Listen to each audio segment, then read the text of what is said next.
Welcome back. اچھا, اور یہ بہت کم ہوتا ہے کہ میں خود چاہوں کہ میں غلط ثابت ہو جاؤں, لیکن اس کیس میں کچھ یوں ہی ہے, کیونکہ اب ٹرمپ جو بھی کہہ رہا ہے 10 دن کی بات ہو رہی ہے, کوئی کہہ رہا ہے جنگ نہیں ہوگی. مجھے لگ رہا ہے کہ ایران پر امریکہ حملہ کرے گا, شاید کچھ دنوں میں, شاید کچھ ہفتوں میں, لیکن مجھے لگ رہا ہے کہ ایسا ہوگا. میں کیوں سوچ رہا ہوں 12 جون سے پہلے بھی انہوں نے باتوں میں لگایا تھا ایران کو, پھر اٹیک ایسا ہی ہے. ایک تو یہ پیٹرن ہے, لیکن کچھ اور چیزیں بھی ہیں. اکثر کہا جاتا ہے ملٹری اسٹریٹجی میں یا اسٹریٹجک سرکلز میں کہ اگر آپ یہ تعین کرنا چاہ رہے ہیں کہ جنگ ہوگی یا نہیں ہوگی, تو آپ لوگوں کی باتوں پر نہ جائیں, آپ بیانات پر نہ جائیں جیسے ہم زیادہ تر کر رہے ہوتے ہیں میڈیا میں, بلکہ آپ یہ دیکھیں کہ فوجیں کہاں بھیجی جا رہی ہیں, ان کی سپلائی چینز کہاں اسٹیبلش کی جا رہی ہیں, اور ہتھیار کہاں ڈپلوائے کیے جا رہے ہیں. تو اگر ہم اس اینگل سے دیکھیں تو ہمیں نظر آتا ہے کہ اس وقت U S S Abraham Lincoln carrier strike group Iran کے ساحل سے تقریباً 700 کلومیٹر دور ہے. اچھا, U S S Abraham Lincoln کے اوپر تقریباً 90 فائٹر جیٹس ہیں, بامبرز بھی ہیں, اور اٹیک ہیلی کاپٹرز, اور ایک کمپلیٹ الیکٹرانکس وارفیئر کی سویٹ ہے, مطلب کمپلیٹ کیپیبلٹیز ہیں, وہ آپ کے ملک کو پیرالائز کر سکتے ہیں. اچھا, نہ صرف یہ بلکہ ایک اور aircraft carrier U S S Gerald Ford, اچھا یہ جو ہے یہ پوری امریکن فلیٹ کا سب سے ایڈوانس, سب سے جدید ایئرکرافٹ, پوسٹر بوائے ہے, it is the top of the line پوری دنیا میں. وہ شاید ایک ہفتے میں ابراہم لنکن کے ساتھ آ کے کھڑا ہو جائے گا, یا شاید اس سے کم. ٹھیک ہے, اس کا مطلب ہے کہ ایک اور 70 سے 90 ایئرکرافٹ آپ اس ٹوٹل میں ایڈ کر دیں. اور جو U S S Gerald Ford ہے اس کے پاس امریکن نیوی کا سب سے ایڈوانسڈ ریڈار سسٹم بھی ہے, جو اس میں کافی کام آئے گا. اچھا, اب دونوں جو ایئرکرافٹ کیریئرز ہیں یہ اکیلے نہیں ہیں, ان کے ساتھ ایک پوری فلیٹ ہے ڈسٹرائرز کی, سپلائی اور سپورٹ ویسلز کی. مطلب کہ اس وقت یو ایس نیوی کا تیسرا حصہ 33% ایران کے ساحل کے قریب ہے. That is a lot, that is 1/3. لیکن بات یہاں پہ ختم نہیں ہوتی. ایون ایز وی اسپیک اس وقت امریکہ کی ایئر فورس گلف کی طرف بڑھ رہی ہے. کچھ تو وہاں زیادہ تر تو وہاں پہنچ گئی ہے, کچھ ابھی رستے میں ہے.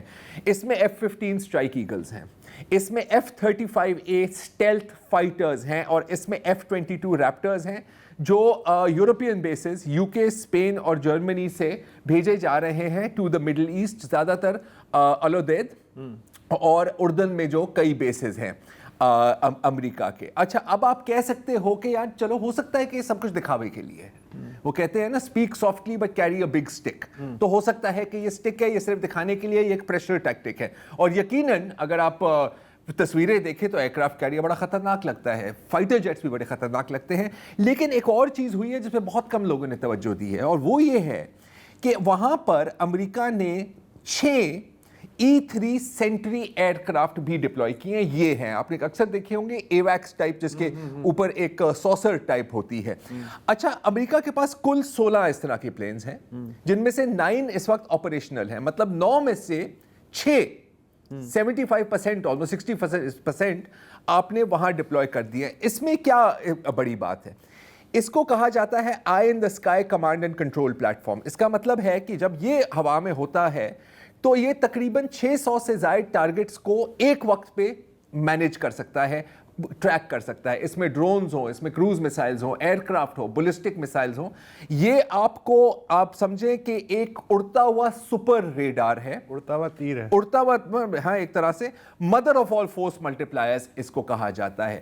اس ڈپلوائمنٹ کا مطلب ہے کہ تھنگز آر سیریس, کم از کم مجھے اور کئی ملٹری اینالسٹ کو یہی لگ رہا ہے. اچھا, اب آپ ان ساری ڈپلوائمنٹس کو جوڑ لیں, جتنی بیسز پر ایئر کرافٹس ہیں وغیرہ وغیرہ, تو آپ دیکھیں گے کہ ایک چوتھا حصہ 25% کل امریکن ایئر پاور اس وقت ایران کے خلاف ڈپلوائڈ ہے. ٹھیک ہے, 1/3 نیوی, 25% ایئر پاور. اچھا, یہ تو ہوا اوفینسو پوسچر. ڈیفینسو پوسچر بھی تیار ہے, کیونکہ آپ کو یاد ہوگا کہ جب اسرائیل اور ایران کے بیچ وہ 12 دن کی جنگ ہوئی تھی تو ایران نے کئی میسائل نچھاور کیے تھے اسرائیل پر, اور حالانکہ بیچ میں اردن آتا ہے, بیچ میں عراق آتا ہے, بیچ میں سب آتے ہیں, آئی تھنک میجورٹی میسائلز ٹارگٹ کو ہٹ کر گئی تھی. اس کو کاؤنٹر کرنے کے لیے الودید بیس میں, اردن میں, اور ہاں اسرائیل میں یو ایس نے کئی اینٹائی میسائل تھارڈ اور پیٹریٹ سسٹمز بھی ڈپلوائے کیے ہیں. اچھا, اب جو لوگ کہتے ہیں کہ یار جنگ نہیں ہوگی, وہ ایک چیز کی طرف پوائنٹ کرتے ہیں کہ ٹھیک ہے آپ نے اپنی نیوی بھیج دی ہے, آپ کے پاس ایئر فورس ہے, لیکن گراؤنڈ ٹروپس تو آپ نے کہیں نہیں ڈپلوائے کی. اور بالکل یہ بات سچ ہے. اس وقت تقریباً جو کل تعداد ہے یو ایس فوج کی, اس کی 2 سے 3% وہاں پر تعینات ہے.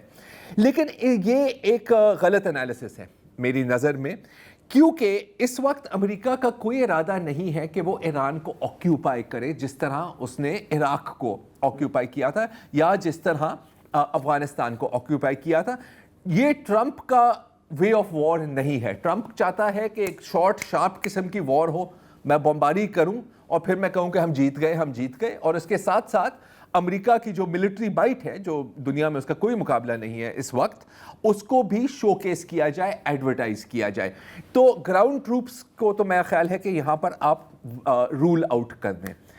اس وقت میری نظر میں امریکہ کے لیے یہ بھی کافی ہے کہ میسو کوسوو اسٹائل جو ایئر اسٹرائکس تھیں وہ کریں, ایران کی جو اوفینسو اور ڈسفینسو کیپبلٹیز ہیں ان کو مکمل طور پر یا تو تباہ کر دیں یا تو سپریس کر دیں, اس کے کمانڈ اینڈ کنٹرول کو تباہ کریں, اور اس کی جو قیادت ہے, فوجی عسکری قیادت اور سویلین قیادت, ان کو یا تو ایلیمینیٹ کر دیں جس کو ڈیکیپیٹیشن کہا جاتا ہے, یا تو پھر ان کو اتنا آئسولیٹ کر دیں کہ ان کا رابطہ کٹ جائے اپنی فوجوں کے ساتھ اور اپنی حکومتی اہلکاروں کے ساتھ.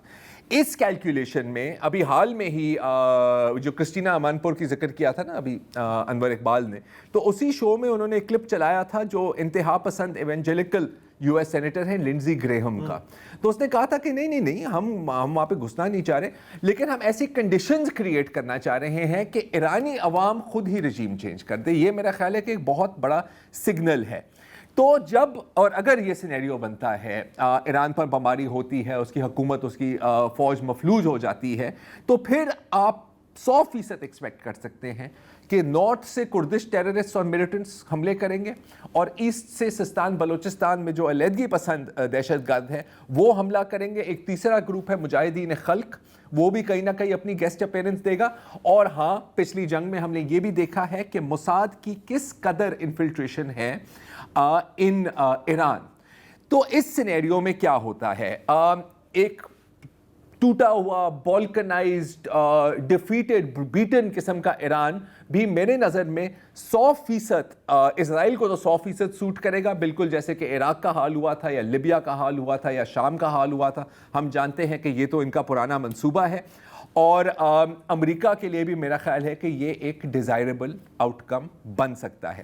اچھا, لیکن مذاکرات بھی ساتھ ساتھ چل رہے ہیں, اور ابھی حال میں ہی ٹرمپ نے کہا ہے کہ جی دیکھیں گے, آگے پیچھے باتیں چل رہی ہوتی ہیں, کبھی کہتے ہیں کہ جی بریک ڈاؤن ہونے والے ہیں, کبھی کہتے ہیں کہ نہیں کچھ چیزوں پر ہماری اگریمنٹ ہوئی ہے. تو بالکل میں رول آؤٹ نہیں کر سکتا کہ مذاکرات کامیاب ہوں گے, لیکن ٹیبل پر ہے کیا, مطلب ایران کیا چیز آفر کر سکتا ہے امریکہ کو جس میں ایران کا بھی بقا ہو اور امریکہ کا بھی ایگو اپیز ہو جائے. کیونکہ اس وقت تو ساری بات ہو رہی ہے نیوکلیئر پروگرام کی, اور ایک پیشکش یہ بھی کی گئی تھی کہ آپ اگر ہمیں سارا اپنا انرچڈ یورینیم پکڑا دیں تو ہم کہیں گے ٹھیک ہے. لیکن اس طرح کے وعدے پر آپ کتنا اعتبار کر سکتے ہیں؟ آپ کو یاد ہوگا کہ معمر گدافی نے بھی کہا تھا کہ جی بالکل میں اپنا نیوکلیئر پروگرام ابینڈن کرتا ہوں, آپ مجھے کچھ گارنٹیز دے دیں.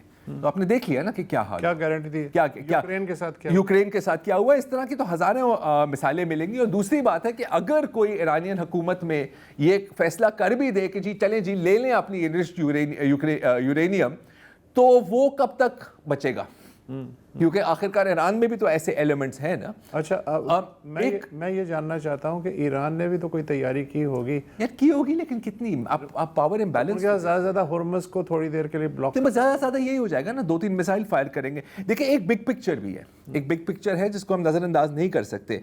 80% جو ایران کا آئل بکتا ہے وہ چین خریدتا ہے.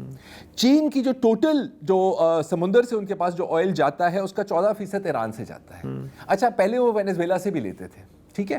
تو آپ دیکھ سکتے ہیں اگر آپ اس اینگل سے دیکھیں, چائنا کنٹینمنٹ کے اینگل سے دیکھیں, تو ایک ایک کر کے چائنا کے پتے کاٹے جا رہے ہیں, پہلے وینیزویلا اور پھر چین اور پھر ایران. تو مطلب کہ جب